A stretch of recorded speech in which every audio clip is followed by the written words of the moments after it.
Hello viewers, যারা class 8 এ পড়ছো তাদের আজকে আমি ভূগোলের ষষ্ঠ অর্থাৎ জলবায়ু অঞ্চল থেকে তোমার সাজেশন প্রশ্নগুলো বলে দেবো। তোমাদের ফাইনাল সিলেবাসে কিন্তু এই জলবায়ু অঞ্চলটা রয়েছে, তাই দেখে নাও কি কি প্রশ্ন এখান থেকে করবে। ঠিক আছে, আমি যেগুলো বলবো সেগুলো ভালো করে খাতায় নোট করে রাখবে অথবা কোথাও লিখে রাখবে, এটা তোমাদের সুবিধা হয়। কিন্তু যেগুলো বলবো সেগুলো ভালো করে যাও, পরীক্ষার্থীর মধ্যে কমন পেয়ে যাবে। তো চলো শুরু করছি। নিরক্ষীয় জলবায়ু অঞ্চলের অপর নাম কি? নিরক্ষীয় বৃষ্টি অরণ্য অঞ্চল। আমাজন ও কঙ্গো নদী অববাহিকায় কোন জলবায়ু লক্ষ্য করা যায়? মনে রাখবে নিরক্ষীয় জলবায়ু। নিরক্ষীয় জলবায়ু অঞ্চলের বার্ষিক গড় উষ্ণতা কত? 27°C। আমাজন নদী অববাহিকার ঘন বৃষ্টি অরণ্যের নাম কি? সেলভা। চাঁদোয়া দেখা যায় কোন অরণ্যে? নিরক্ষীয় বৃষ্টি অরণ্যে। ঠিক আছে, নিরক্ষীয় জলবায়ু অঞ্চলের অধিবাসীরা কোন ধরনের কৃষিকাজ বেশি করে থাকে? উত্তর হচ্ছে স্থানান্তর কৃষি। এগুলো খুব ভালো করে পড়বে। তোমাদের ফাইনাল পরীক্ষা আবারও বলছি 70-এর মধ্যে হবে। ঠিক আছে, তাই শর্ট কোয়েশ্চেনগুলো ভালো করে খুঁটিয়ে পড়ে যাবে। ঠিক আছে, দেখো, নিরক্ষীয় জলবায়ু অঞ্চলের অধিবাসীরা কোন ধরনের কৃষিকাজ বেশি করে থাকে? উত্তর স্থানান্তর কৃষি। ট্রান্স আমাজন হাইওয়ে গড়ে ওঠে কোন সালে বা কত সালে? 1970 সালে। প্রত্যেকটা প্রশ্নের উত্তর দেওয়া রয়েছে, দেখে নেবে। কুমেরু অঞ্চলে মেরু প্রবাহকে কি বলে? বলে কুমেরু প্রবাহ বা অরোরা অস্ট্রালিস। শীতকালে মৌসুমী বায়ুর প্রভাবে ভারতের কোথায় বৃষ্টি হয়? উত্তর করমণ্ডল উপকূলে। শীতকালে পাকিস্তানে কিসের প্রভাবে তুষারপাত হয়? পশ্চিমী ঝঞ্ঝা। পৃথিবীর সর্বাধিক বৃষ্টি হয় মৌসিনরামে। এই বৃষ্টি কোন বায়ুর প্রভাবে হয়? এই বৃষ্টিপাতের পরিমাণ কত? দেখে নাও, এটা হয় দক্ষিণ পশ্চিম মৌসুমের প্রভাবে, আর এর গড় বৃষ্টিপাত বার্ষিক 1187 সেন্টিমিটার। ঠিক আছে, রয়্যাল বেঙ্গল টাইগার কোথায় দেখা যায়? প্রত্যেকেই জানো, সুন্দরবনে। উত্তর গোলার্ধের শীতলতম স্থান কোনটি? ভারখয়ানস্ক। ভেরি ভেরি ইম্পর্টেন্ট, লিখে রাখো। উত্তর গোলার্ধের শীতলতম স্থান হচ্ছে ভারখয়ানস্ক। ফুলের ঝুড়ি বলা হয় কোন জলবায়ুকে? উত্তর হবে ভূমধ্যসাগর জলবায়ু অঞ্চলকে। ঠিক আছে, বলা হয় ফুলের ঝুড়ি। এগুলো কিন্তু গুরুত্বপূর্ণ খুবই। পৃথিবীর ফুসফুস কাকে বলে? উত্তর মনে রাখবে নিরক্ষীয় জলবায়ু অঞ্চলকে।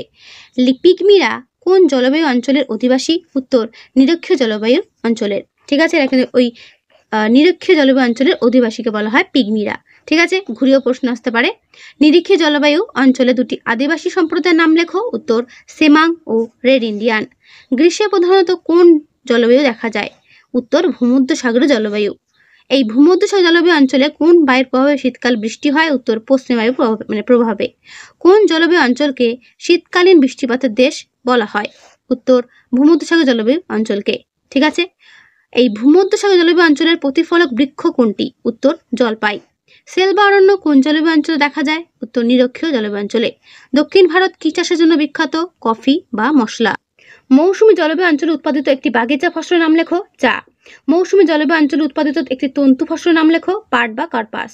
হলিউড কোন জলবায়ু অঞ্চলে অবস্থিত? ভূমধ্যসাগর জলবায়ু অঞ্চলে। এই ভূমধ্যসাগর জলবায়ু অঞ্চলের প্রধান শিল্প কি?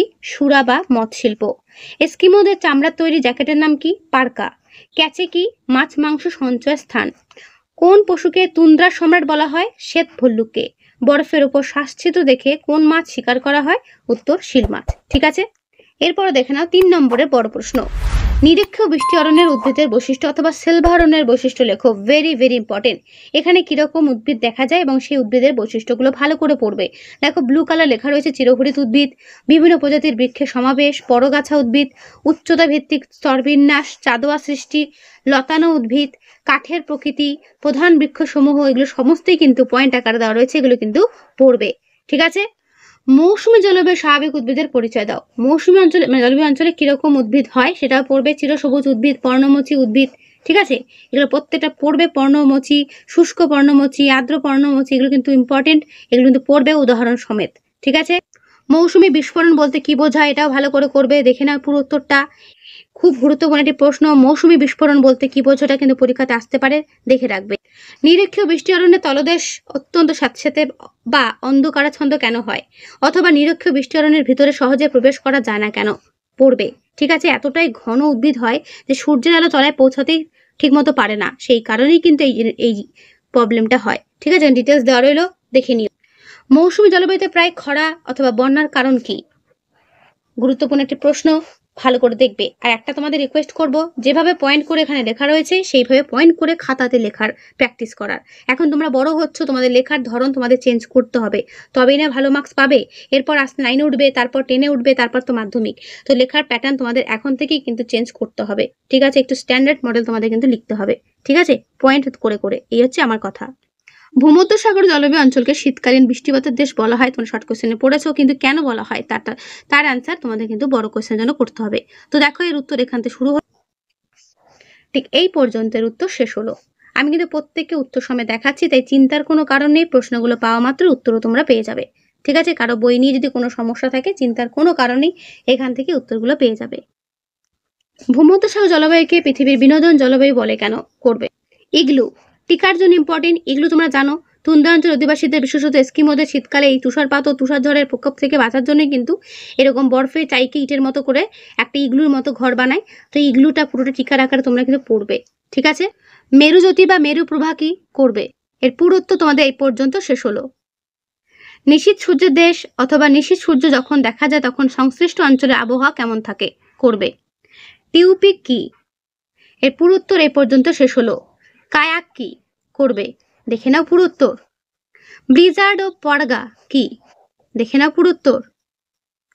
ভূমধ্যসাগর জলবায়ু অঞ্চলের অবস্থান ও বৈশিষ্ট্য উল্লেখ করো, বড় প্রশ্নের জন্য করবে, দেখে নাও পুরুত্তর। এর পুরুত্ব তোমাদের আমি দেখিয়ে দিচ্ছি। যদি মনে করো অ্যান্সারটা বই থেকে করবে তো তোমাদের টেক্সট বুক থেকে করবে, সেখান থেকেও করতে পারো, কোনো অসুবিধা নেই। ঠিক আছে, উত্তর সমস্ত জায়গায় একই রকম থাকবে, তোমাদের যেটা সুবিধা সেটা তোমরা করো। ঠিক আছে, শুধু প্রশ্নগুলো ভালো করে একবার দেখে নিও। ভূমধ্যসাগরের জলবায়ু অঞ্চল স্বাভাবিক উদ্ভিদের বিবরণ দাও, এটাও তোমরা কিন্তু করবে। আমি বলবো টেক্সট থেকে করো, টেক্সট থেকে ভালো পারবে। ঠিক আছে, ওখানে দেখবে সব লেখা রয়েছে। নিরক্ষীয় জলবায়ু অঞ্চলের জৈব জীব বৈচিত্র্য সম্পর্কে আপাতত আলোকপাত করো, আপাতত নয় আলোকপাত করো। আবার পড়ছি, নিরক্ষীয় জলবায়ু অঞ্চলের জীব বৈচিত্র্য সম্পর্কে আলোকপাত করো, দেখে নাও পুরুত্তর। এই প্রশ্নগুলো কিন্তু খুব ইম্পর্টেন্ট প্রশ্ন, এবং যেহেতু তোমাদের 70-এ পরীক্ষা হবে সুতরাং বুঝতেই পারছো বড় প্রশ্ন কিন্তু থাকবেই। ঠিক আছে, বড় প্রশ্ন যে আসবে না তা কিন্তু নয়। তাই যেগুলো আমি তোমাদের বলছি সেগুলো কিন্তু একটু ভালো করে দেখে যেও। এবং এমনকি এই চ্যাপ্টারটা কেউ পড়তেও চায় না, অতটা ভালো লাগে না কারো, বাট পরীক্ষায় যেহেতু সিলেবাসে রয়েছে তোমাদের পড়তে তো হবেই। ঠিক আছে, তাই যেগুলো আমি দিচ্ছি সেগুলো পড়ে যাও, তাহলেই হবে। তুন্দ্রা জলবায়ুর বৈশিষ্ট্য সম্পর্কে আলোচনা করো, ভেরি ভেরি ইম্পর্টেন্ট প্রশ্ন, দেখে নাও পুরো ভালো করে উত্তরটা।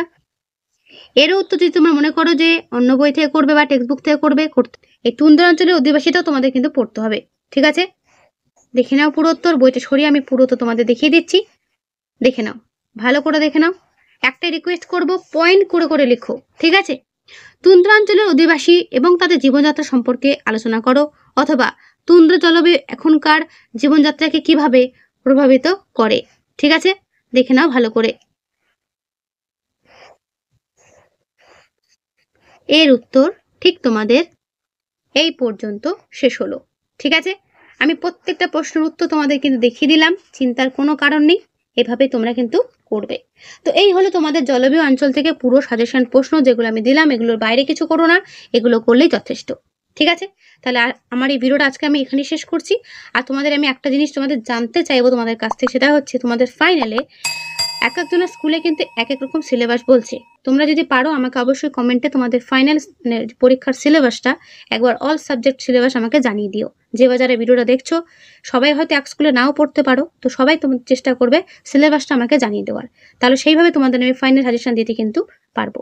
ঠিক আছে, তাহলে আজকের এই ভিডিওটা আমি এখানে শেষ করছি। যেটা তোমাদের বললাম সেটা কিন্তু কমেন্টে লিখে দিও তোমাদের সিলেবাসটা। তো দেখা হচ্ছে নেক্সট ভিডিওতে, ভালো থেকো সবাই।